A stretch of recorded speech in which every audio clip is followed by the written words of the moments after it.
जय माता दी।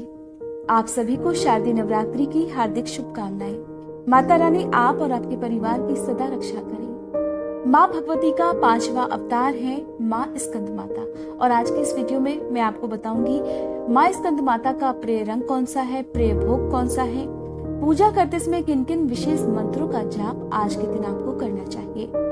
4 भुजाओं वाली स्कंद माता ने अपनी दाहिनी तरफ की भुजा में भगवान स्कंद को गोद में उठा रखा है और दाहिनी तरफ की नीचे वाली भुजा में कमल का फूल धारण करती है। बाईं तरफ की ऊपरी भुजा आशीर्वाद देने की मुद्रा में, तो नीचे वाली भुजा में भी कमल का फूल धारण करती है। माँ स्कंद माता शेर की सवारी करती है और कमल के आसन पर भी ये देवी विराजमान होती है, इसीलिए इन्हें पद्मासना देवी भी कहा जाता है।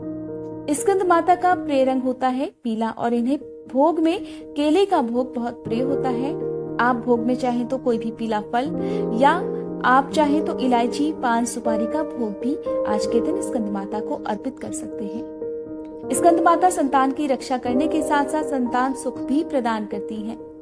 इनकी पूजा करने से स्वास्थ्य संबंधी अगर कोई भी परेशानी है तो वो भी दूर हो जाती है।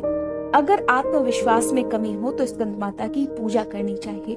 साथ ही स्कंद माता की पूजा करने से आने वाले संकट भी दूर हो जाते हैं। नवरात्रि की पंचमी तिथि को जो भी भक्त स्कंद माता की पूजा करता है उसे माँ इच्छा अनुसार फल अवश्य प्रदान करती हैं, साथ ही उन पर सदा अपना आशीर्वाद भी बनाए रखती हैं। इनकी पूजा करने से यश, बल और धन भी प्राप्त होता है। अगर आज के दिन अपने मन को पूरी तरह से एकाग्र करके स्कंद माता की पूजा की जाए तो फिर ऐसे भक्तों को किसी प्रकार की कोई परेशानी, कोई दुख, कोई कष्ट, बाधा नहीं सताती। स्कंद माता अपने पुत्र से बहुत प्रेम करती है और स्कंद भगवान को कार्तिकेय भगवान का ही रूप माना जाता है। जब धरती पर राक्षसों का अत्याचार बढ़ा तब स्कंद माता ने शेर पर सवार होकर सभी दैत्यों का संहार किया था। स्कंद माता को अपना नाम अपने पुत्र के साथ जोड़ना बहुत प्रिय है, इसी कारण इन्हें स्नेह और ममता की देवी भी कहा जाता है। स्कंद माता की पूजा कैसे करें? सबसे पहले आप स्नान कर लीजिए। साफ स्वच्छ पीले रंग के या हल्के रंग के वस्त्रों का प्रयोग आज के दिन आपको करना चाहिए। फिर हाथ में जल, पुष्प या अक्षत लेकर स्कंद माता की पूजा और व्रत का संकल्प लेना चाहिए। आपको नवरात्रि के हर दिन माता का नाम लेकर माता के स्वरूप को ध्यान में रखकर व्रत का संकल्प या पूजा का संकल्प जरूर लेना चाहिए। इसके बाद अपने मंदिर में गंगा जल छिड़ककर स्कंद माता को पीले रंग के फूल या पीले रंग के फल अर्पित करने चाहिए। धूप दीपक जलाकर माँ स्कंद माता के इन विशेष मंत्रों का जाप करना चाहिए। अगर आप संतान प्राप्ति की कामना से स्कंद माता की पूजा करना चाहते हैं या व्रत रखना चाहते हैं, या फिर आपकी अगर कोई भी ऐसी विशेष मनोकामना है जो कि बहुत पूजा पाठ करने के बाद भी आपकी पूरी नहीं हो रही हो, तब भी आपको आज के दिन पीले रंग के आसन पर बैठकर पूर्व दिशा की ओर मुंह करके और हाथ में पीले रंग का फूल रखने के साथ ही आपको इन विशेष मंत्रों का यथासंभव जाप करना चाहिए। देखिए, आप जो भी मंत्र का जाप करते हैं, अगर आपकी उस मंत्र में श्रद्धा है, विश्वास है और सबसे पहली बात अगर आपका मन एकाग्र है, तभी आपकी मनोकामना पूरी होती है। तो जाप समाप्त करने के बाद आपके हाथ में जो फूल है उसे श्रद्धा के साथ माता रानी के चरणों में अर्पित कर दीजिए। माता रानी से हाथ जोड़कर प्रार्थना करें कि आपकी मनोकामना भी जल्दी से जल्दी पूरा करें। ये विशेष मंत्र है। माँ स्कंद माता का पूजन मंत्र है ओम देवी स्कंद माताए नमः। प्रार्थना मंत्र सिंहासन गता नित्यं पद्मांचित कर त्वया शुभदास्तु सदा देवी स्कंद माता यशस्विनी।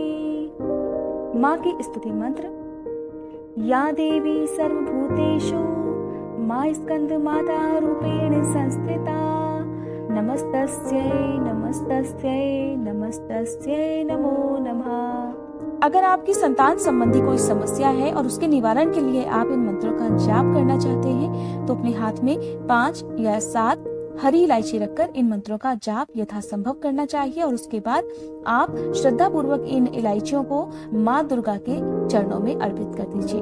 जब पूजा समाप्त हो जाए तब आप इन्हें प्रसाद स्वरूप आप खुद भी ग्रहण कर सकती हैं, और अगर आपकी संतान है तो आप उन्हें भी प्रसाद स्वरूप ये हरी इलायची खाने को दे सकती हैं। इन मंत्रों के जाप के बाद आज के दिन आपको श्री दुर्गा सप्तशती के अध्याय भी पढ़ने चाहिए, साथ ही दुर्गा कवच का भी पाठ करना चाहिए। दुर्गा चालीसा का पाठ करने के साथ ही आप आरती करें और उसके बाद सबसे अंत में क्षमा याचना आपको हर दिन सुबह और शाम नियमित रूप से जरूर मांगनी चाहिए, ताकि जाने अनजाने में अगर आपसे कोई भी गलती हुई हो व्रत करने में या पूजा पाठ में, तो आपको उसके लिए देवी माँ क्षमा कर सके। आपको क्षमा याचना इन शब्दों में करनी चाहिए। हे परमेश्वरी, मेरे द्वारा रात दिन सहस्त्रों अपराध होते रहे हैं, अतः आप मुझे अपनी सेवक समझकर कृपा पूर्वक मेरे उन अपराधों को क्षमा करो। न तो मैं आह्वान करना ही जानती हूँ, न विसर्जन करना ही जानती हूँ और न पूजा ही करना जानती हूँ। हे परमेश्वरी, मुझे क्षमा करो। हे सुरेश्वरी, मैंने जो मंत्रहीन, क्रियाहीन और भक्तिहीन पूजन किया है वह सब आपकी दया से पूर्ण हो। सैकड़ों अपराध करके भी भक्त आपकी शरण में आकर केवल जगदम्ब कहकर ही मोक्ष को प्राप्त करते हैं, जिसे ब्रह्मादि देवगण भी पाने में असमर्थ होते हैं। हे जगदम्बिके, मैं अपराधी हूँ किंतु आपकी शरण में आई हूँ, अतः इस समय मैं दया की पात्र हूँ। तुम जैसा चाहो वैसा करो। अज्ञानवश या बुद्धि भ्रम होने के कारण भूल से जो कुछ भी मैंने कम या अधिक कर दिया हो, हे देवी, हे परमेश्वरी, सब अपराध क्षमा करो और प्रसन्न हो। हे जगन्माता, हे कामेश्वरी, सच्चिदानंद स्वरूपिणी परमेश्वरी, आप प्रेम पूर्वक मेरी यह पूजा स्वीकार करो और मुझ पर प्रसन्न हो। आप गुप्त से भी गुप्त वस्तु की रक्षा करने वाली हो। आप मेरे किए हुए इस जप को ग्रहण करके मेरे सभी अपराधों को क्षमा करो। हे देवी, हे महेश्वरी, आपकी कृपा से मुझे सिद्धि की प्राप्ति हो। इस तरह पूजा करके आप अपना व्रत भी प्रारंभ कर सकते हैं। नवरात्रि के दिनों में आपको अपने घर के मुख्य द्वार पर शाम के समय एक दिया जरूर जला कर रखना चाहिए। अगर आपने अपने घर पर अखंड ज्योत जला रखी है या कलश की स्थापना की हुई है, तो आपको नियमित रूप से कलश की पूजा और अखंड ज्योत की पूजा भी करनी चाहिए। कलश में वास करने वाले सभी देवी देवताओं का ध्यान करना चाहिए, सभी नवग्रहों का ध्यान करना चाहिए और इसके साथ ही अपने सभी आराध्य देवी देवताओं का ध्यान करके अपने कुल देवी देवताओं का भी ध्यान करना चाहिए। ये थी आज की वीडियो। अगर आप सुनना चाहते हैं स्कंद माता की कथा के बारे में, तो मेरे आने वाली वीडियोस का नोटिफिकेशन पाने के लिए आप मेरे चैनल को सब्सक्राइब भी कर सकते हैं। आज की ये वीडियो अगर आपको पसंद आई हो तो वीडियो को लाइक करके कमेंट बॉक्स में जय माता दी लिखना मत भूलिएगा।